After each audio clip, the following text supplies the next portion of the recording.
Ambassador, the Russians say that this group, these group of observers, lacked what they call official invitations to come into Crimea. What do you say to that?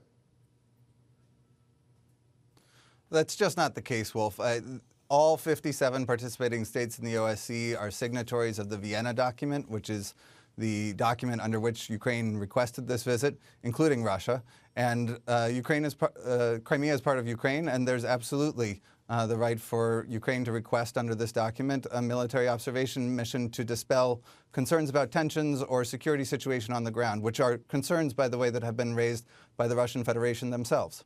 And this argument that the local Crimea government, which Crimea, of course, is part of the sovereign state of Ukraine, but this local government in Crimea doesn't want these observers to come in. What's the reaction? What do you say to that?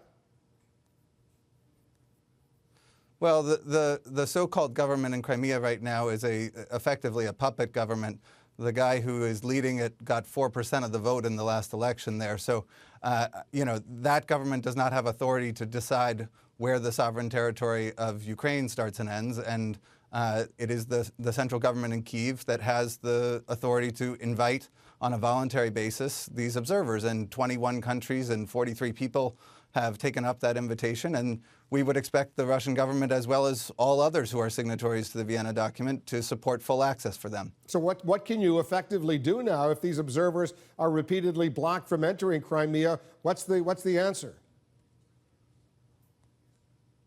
Well, obviously it is a military observer team, but it's an unarmed, and this is not a military action. These observers are a neutral party meant to assess the situation on the ground. My understanding is they are now bedding down for the night.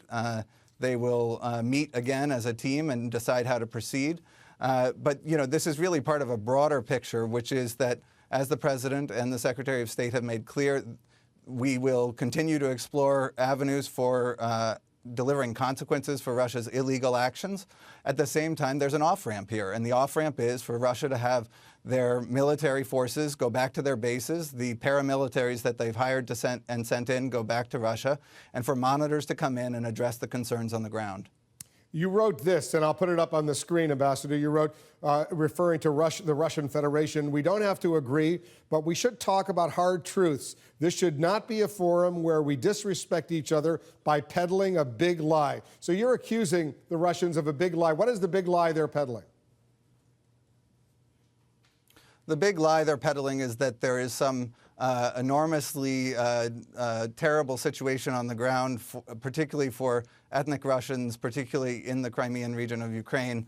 The High Commissioner for National Minorities of the Organization for Security and Cooperation in Europe was on the ground this past week. She saw no evidence of that.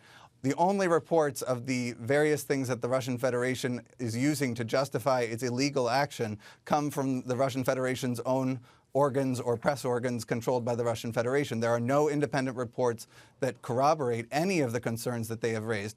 Now, if those concerns are nonetheless real, they should be quite willing to invite and welcome and help support the access of the international community to monitor the situation on the ground. But Russia has been peddling a big lie in order to justify what is an illegal action that doesn't contribute to security in the region and undermines the faith of the international community in the Russian Federation's ability to be a real international partner.